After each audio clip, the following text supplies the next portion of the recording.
Assalamualaikum warahmatullahi wabarakatuh. Perkenalkan, nama saya Miranda Natasha Siregar dari kelas 2A Manajemen NPM 4124600035. Di sini saya akan mempresentasikan perkembangan demokrasi di Indonesia. Demokrasi di Indonesia adalah sistem pemerintahan yang berlandaskan pada kedaulatan rakyat yang dijalankan berdasarkan nilai-nilai Pancasila dan Undang-Undang 1945 dengan mengutamakan musyawarah, keadilan sosial, dan penghormatan terhadap hak asasi manusia dalam bingkai persatuan bangsa. Ciri-ciri khas demokrasi di Indonesia adalah yang pertama, berdasarkan Pancasila dan Undang-Undang 1945. Yang kedua, musyawarah untuk mufakat dalam pengambilan keputusan. Yang ketiga, menjunjung tinggi hak asasi kewajiban warga negara. Yang keempat, mengedepankan persatuan dan kesatuan bangsa. Dan yang kelima, menolak bentuk-bentuk dominasi mayoritas atau kekerasan politik.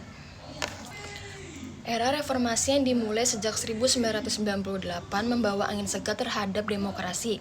Amandemen Undang-Undang 1945, pemilihan langsung presiden, kebebasan pers, serta pembentukan lembaga-lembaga independen seperti KPK dan KPU menunjukkan kemajuan besar dalam demokrasi meskipun masih banyak tantangan seperti partai politik uang dan polarisasi politik. Perkembangan demokrasi di Indonesia. Yang pertama, perkembangan demokrasi di Indonesia dapat dibagikan dalam 4 periode. Yang pertama, periode tahun 1945 sampai 1959, masa demokrasi parlementer yang menonjolkan peran parlementer serta partai-partai.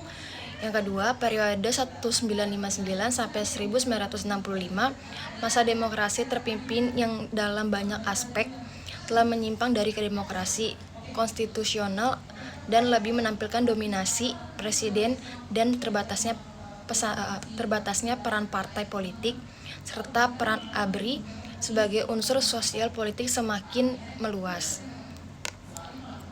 Bentuk-bentuk demokrasi secara umum, para sarjana membedakan demokrasi ke dalam 2 jenis, yaitu demokrasi langsung direct demokrasi dan demokrasi tidak langsung.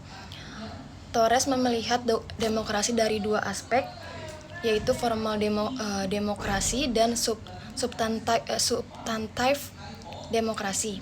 Formal demokrasi menunjukkan pada demokrasi dalam arti sistem pemerintahan, misalnya sistem pemerintahan parlementer atau sistem pemerintahan presidensial.